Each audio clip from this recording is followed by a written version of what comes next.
தெரியும், கேள்வி அது இல்ல।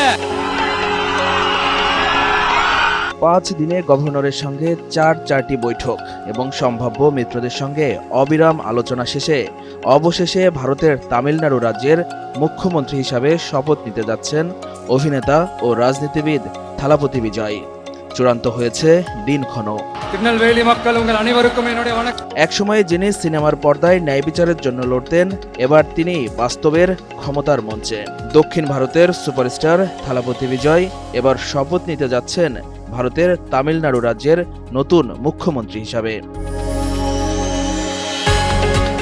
মাত্র 2 বছর আগে গড়া রাজনৈতিক দল, প্রথমবারের মতো নির্বাচন, আর সেই নির্বাচনে ইতিহাস গড়ে সরাসরি সরকার গঠন। তামিলনাড়ুর রাজনীতিতে যেন সিনেমাকেও হার মানানো এক নাটকীয় অধ্যায়ের নাম এখন থালাপতি বিজয়।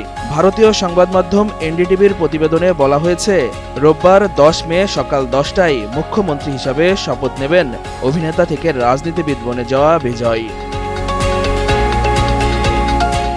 গত সোমবার বিধানসভা নির্বাচনের ফল প্রকাশের পর থেকেই তামিলনাড়ুর রাজনৈতিক অর্জনে শুরু হয় ব্যাপক আলোচনা। কারণ ডিএমকে এবং এআইএডিএমকের প্রায় 6 দশকের রাজনৈতিক আধিপত্য ভেঙে দিয়েছে বিজয়ের দল তামিলাগা ভেট্রি কাজাগাম বা টিভিকে।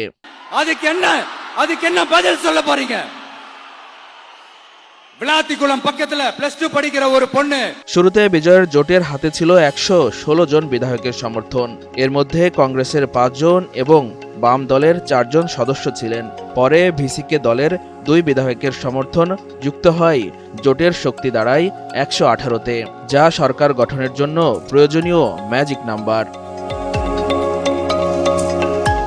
সরকার গঠনের পথ সহজ করতে গত 5 দিনে গভর্নরের সঙ্গে 4 বার বৈঠক করেন বিজয়। পাশাপাশি সম্ভাব্য মিত্রদের সঙ্গেও চালান টানা আলোচনা।